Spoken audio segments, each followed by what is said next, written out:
Ashley, owner of Grace and Goods Boutique. And I am Shelby, the owner of the Aria Event Studio. And this is the Business Besties Podcast.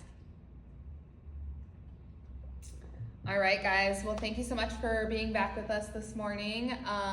We are here for episode 2, and we are with our good friend, business bestie, Jordan. She is the owner of Mocha Lounge. So we're really excited to kind of pick your brain a little bit today and just talk about like your journey and where you've come from. And absolutely, I'm excited. All of that. Yeah. So I first met Jordan 3 years ago. Yeah. I don't even remember. No, like 4. 4 years ago. 4. Okay. So Jordan worked for me at the boutique. She was one of my managers, and so that is how I first met her. And at that time, I think you were out of school. But you were an athletic trainer. Yeah, I was at Carroll. Mm-hmm. Yes. So you were kind of wanting to kind of start your own business and like training, and then you were doing the boutique on the side. And now you own a coffee shop. Coffee shop. Crazy turn of events. Yes. So it's been like quite the transition. So I guess like how have your skills from that chapter in your life, from being an athletic trainer and even just like working at the boutique, kind of translated into running a coffee shop and now running a whole team, because you've never done that before? Yeah, I mean, so athletic training, if you don't know what it is, it's like sports medicine. So if someone gets injured on the sidelines of a game, like I'm the one that was out there kind of like making sure that they're okay. And then if they are injured, just sort of rehabbing them back to, game day ready again. And so I think the biggest part of that was just developing relationships. I had to develop a relationship with like the coaches, the players, the parents, even like the team physicians, just because, I have their health in my hands. Yeah, they have to trust you. Yeah, and so just being, that person that they can trust, that they can go to, just those relationships that I developed, were really important. And then I carried that over to the boutique with customers and my coworkers, and then continuing that on to Mocha Lounge. I think that's a very important part of our business, is our relationships with the community. Yeah, absolutely. And then, along with that, I have a lot of young adults that I am, that work for me, and a lot of them, it's their first job, or it's like a very small step in their like big long career. And when I was an athletic trainer, I had students that were like with me. So I had like 1 or 2 students each semester, like they stayed with me the whole time. I was actually like an adjunct professor at Manchester when I worked there for a little bit. And so just like being able to like really teach and educate like the younger, the younger students, I think really developed over into like having younger staff. Yeah, and then being able to manage like that team. Yeah. I love that. Yeah. So the way you became the owner of Mocha Lounge is a little unique. Can you tell us a little bit about how that happened? Basically, it's like a long story, but so I used to be a barista for the owner Southwest, Brian and Rachel, like way back when, as like a part-time job for around like 3 years or so. And I absolutely loved it. Like it was one of my favorite jobs ever, but like I have a master's degree, I'm gonna kind of go more into like that role. What you went to school for. And so, just the people that I knew in my life, come to find out that Brian and Rachel were looking to sell the DuPont location. And I had other people ask, hey, like, would you be interested in kind of buying into this business and running it? And I like didn't give it a second thought, like absolutely. Absolutely. So so now here we are.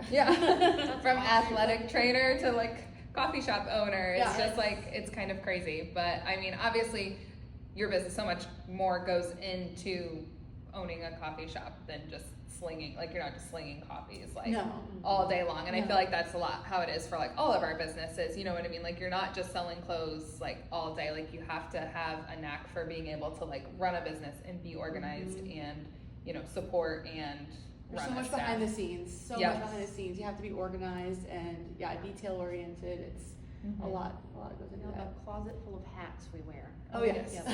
Yes, we do. So if you could give advice to someone who was maybe stepping into that role, gaining a business that was already established, what would you suggest?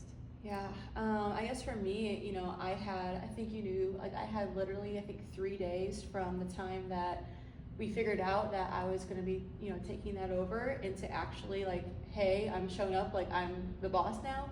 And so it was really, I mean, I was kind of really worried, that, you know, talking to the staff that it would all quit. And I was so nervous that I'd be like, hey, you know, Jordan, like I'm you know, I'm your boss now. And I was just hoping like, please like me, please don't leave, like, you know. But I think the biggest part of kind of transitioning into that, that I think that really went well is really listening to the staff that I was there. You know, I went in and I let them be heard, and you know, they were some things that, you know, could have made their lives easier, their jobs easier, you know, just feedback they had. So with introducing yourself as the boss to all these people who are like, who is this girl? Yeah. What ways did you like build that trust with them? Ooh, that's a really good question.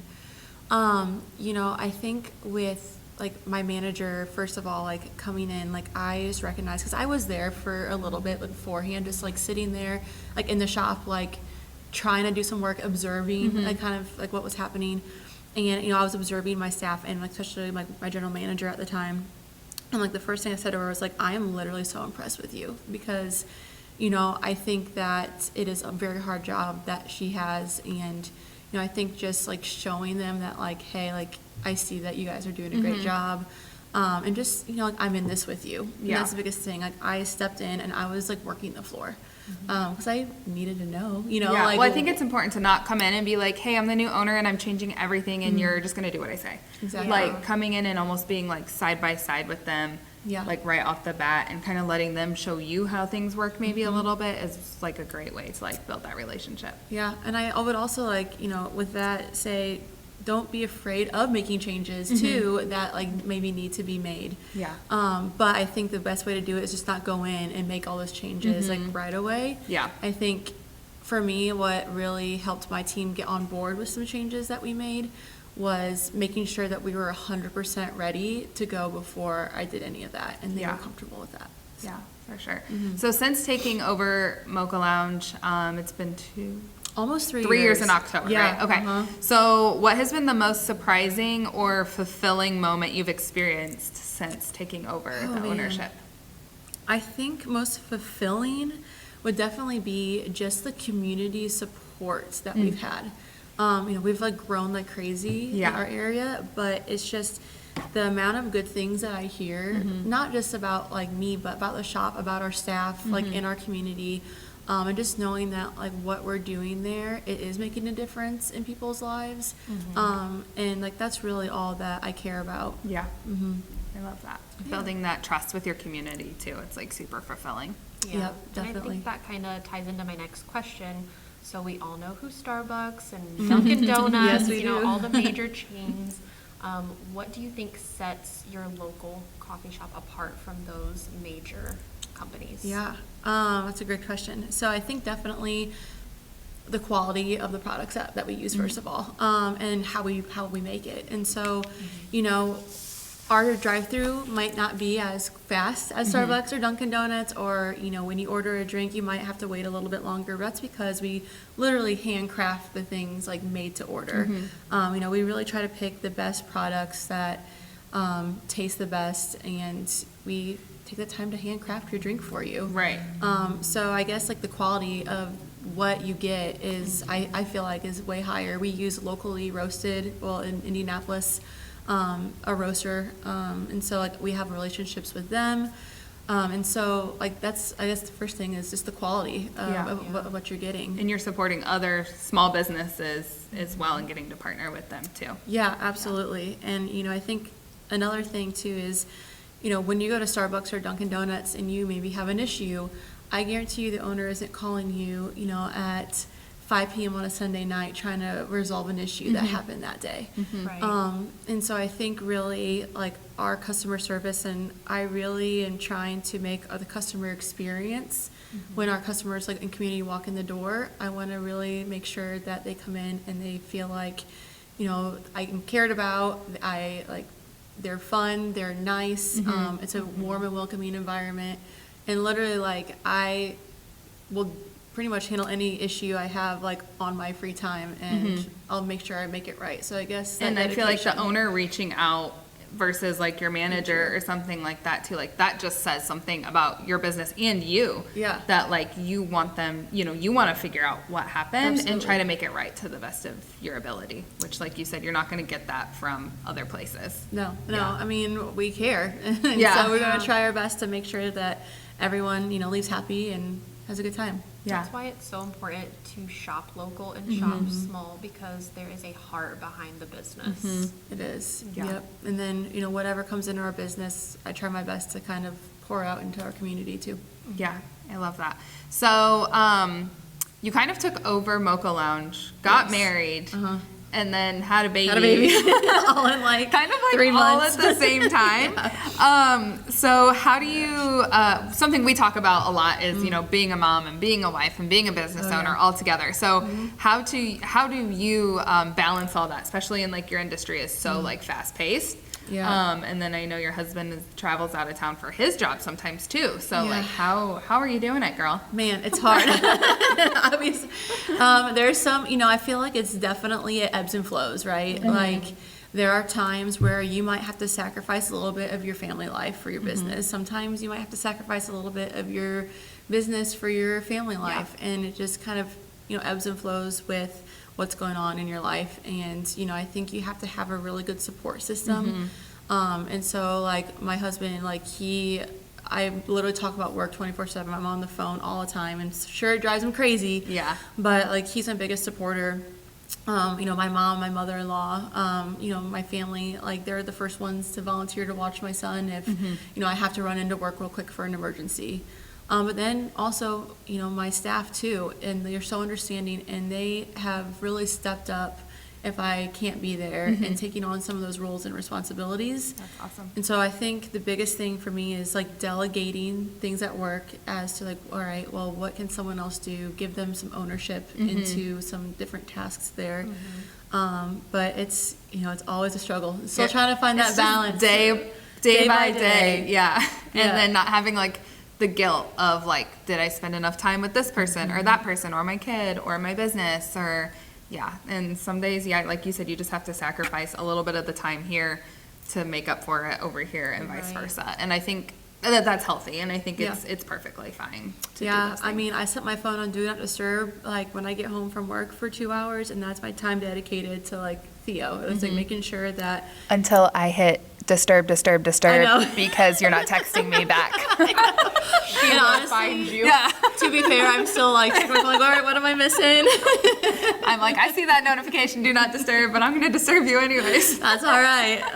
But, you know, it's just, yeah, it's trying to find that balance, and you're always going to try to do it the best that you can, and I think as long as you're trying your hardest, that's all that matters. Yeah, Out absolutely. of all that, I feel like I struggle the most with delegating things to other Yeah. people, because I'm so type A, and I think nobody can do it the way I can do it. And when it comes to my business, I mean, I grew it from the ground up, Yeah. and I like things a certain way, so I struggle with that a lot. Yeah. Well, it's really hard too, especially like even like getting that very first employee, you know, because it's like, oh no, it's fine. I can just do it all. But it's almost like too, like the more you can hand off to somebody else, you could be doing even then something that your business maybe doesn't even do yet, which then is also going to grow your business. And it's so hard to like let that I go. know. But I will say, like, at the end of the day, though, like, having your staff do some of those tasks, it really creates that sense of ownership and care that they have. And, like, all right, like, my decisions matter, like, what I'm doing here matters. And I think that really goes a long way in the long run. Yeah. Yeah. Agreed. Absolutely. So what is something that most people probably don't realize about owning a coffee shop? Like, are there any like behind the scene like truths or interesting things that maybe people don't realize you have to do? I mean, I think it goes with, I mean, you've been in the restaurant industry before. Ashley, I'm not sure if you, have, yeah. So everything's always breaking. That's not a lie. Yeah, everything is always something every single day. You know, we're open 7 days a week, Right. and so there's really no days off. But it's really just trying to make sure that we have things in stock that people, you know, if they are calling off, all right, well, how are you gonna like cover their shift Yeah. or like what's going to happen. And so I think, you know, if you own a business, definitely in the restaurant or service industry, you're just really trying, you're just all hands on deck at all times. Yeah. But I think I just, you know, really wanting people in our community to know that, you know, Mocha Lounge DuPont, like where we're at, everyone is trying literally their best every single day. They're giving 100%. So even though things might not go right for you or you might not have a great experience, just know that, you know, like all my staff, like they're busting their butts, trying to do the best job that they can.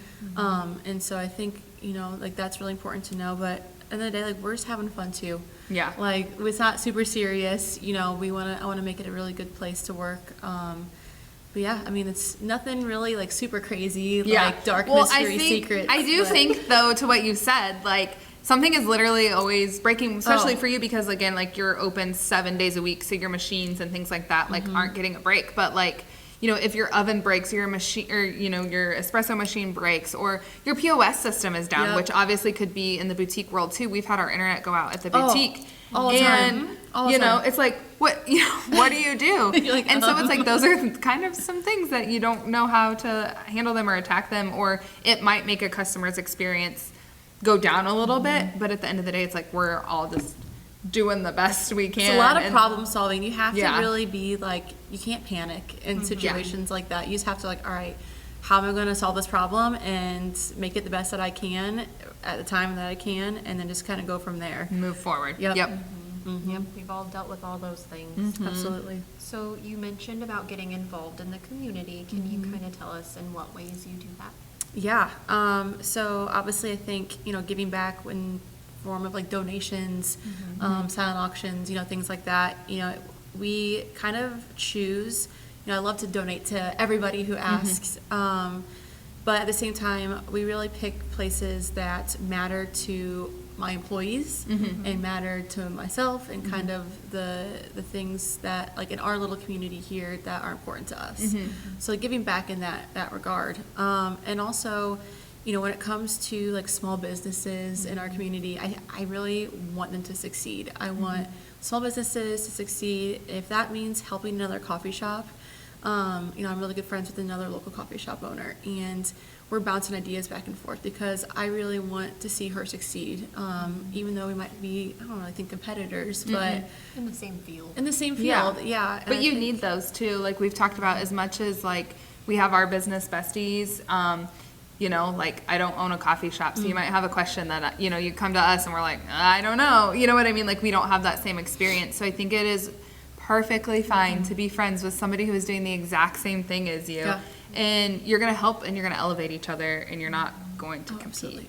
No. And I think, you know, another thing too that we do is like small business Saturdays. So I started that in the summer, I think almost, like when summer after I first took over, because I just saw so many like, you know, small businesses, they don't have a storefront, they might go to the farmer's market, but they don't really have a lot of traction other than social media really. And so I started this, so every business, like one Saturday a month from May to September, I feature one small business that day. They set up outside underneath a pergola. They sell whatever products that they have, and like that's our featured business. We promote them on social media. We give them little coupons, so if a customer buys something from them, then they get a discounted drink for us. Just a way to kind of gain that traction with our customers. And honestly, I feel like people have learned about a lot of businesses from those events, and now they're like visit them at markets, at different events and things like that. So that's really kind of cool to see. That's super exciting. So I did a small business Saturday at Mocha Lounge DuPont when I first was getting started, and I was only online and doing pop-ups. So it was so helpful for me. Yeah. So many people were introduced to my boutique at that event, and it's worth it. If you're a small business and you haven't reached out to do this, I know she's booked up for this year, but definitely get on it. 'Cause Well, I think too, even businesses who are already established, so I did one as well, your very first year that you did it. People still didn't know who you and were. people were right down the street and had no idea who we were. Definitely. And so it's crazy, you know, a lot of times we're in like our little bubble and we don't know or we don't see the things around us as we're driving or whatnot. But yeah, so it was helpful for us too to get like some new customers. But it was a really great experience being there, and you know, you have great customers and stuff. So meeting new people was awesome. So that's really cool that you do that for other businesses. It's fun. It's fun to meet people. Yeah, definitely. So the other side of being a business owner is being creative. Yes. And I know in a coffee shop you get to come up with all kinds of concoctions. How do you choose your new menu items? Yeah. So you know, when we took over, they like Mocha Lounge had like we kept a lot of the same like the same sort of menu items. We kind of play with them here and there. But honestly, like my staff, I really want to give them that like creative freedom to like really try out new drinks and test new things. And you know, like last Halloween, one of my employees, he created a Halloween menu. So like it was him, like he created a Halloween menu, lasted for that week. We had someone create a whole like Lana Del Rey menu. Oh my gosh. And just things like, hey, whatever you want to try, like see if it sounds good. Yeah. If it's good, let's feature it and put it see on if the people menu. like it. Yeah. You know? Food wise, like we have some just really creative and talented people, and I just really want to have that part of them, you know, be expressed. And so a lot of that is from my staff. Other things, I'm just like, what sounds good to me? A lot of my food menu, like that we just launched like a couple of years ago, like our breakfast sandwiches and burritos and things like that. I'm like, well, if I'll eat it, then maybe I'll see if anyone else wants it. And then, you know, obviously take feedback. Like I have taste testings with staff, and we always kind of give each other feedback. And if it works, then great. Like we'll keep it on the menu. But if it doesn't sell, then all right, we'll reevaluate in a few months and take it off. So that's kind of fun that we can just kind of Like some trial Yeah, and trial and error and error. experimenting. Yeah, that is a lot of fun. I love that. Is there an item you've created that really took off, or that you like a lot, that you think everyone should try? I don't know. So I'm like really boring when it comes to coffee, like my taste. Either I'm like a black coffee person, or if I'm feeling a little crazy, like a white mocha. So like nothing too crazy. But like we had anything with like a cold foam on it. I feel like people really like. I didn't create it. One of my staff members did, but it was a strawberry matcha with like a strawberry cold foam, and that thing just went like crazy. Dang, that drink sounds really good. I wish I would have tried it when you guys had it. Yes. Well, I'm sure it'll make another appearance. Yeah, Yes. absolutely. All right. Well, thank you so much for joining us today. It was super awesome having you on and getting to chat about Mocha Lounge. Oh, yes. It was a And great time. yes. So if anybody is now thirsty for coffee, it's Monday. Go get yourself coffee. Yes, they're the best coffee in Fort Wayne. Yes. I can attest to it. Come say hi. Frequent there often. Yes, same. Like and subscribe this video, comment any questions or suggestions below, and we'll see you next Monday at 8 a.m. Have a great day.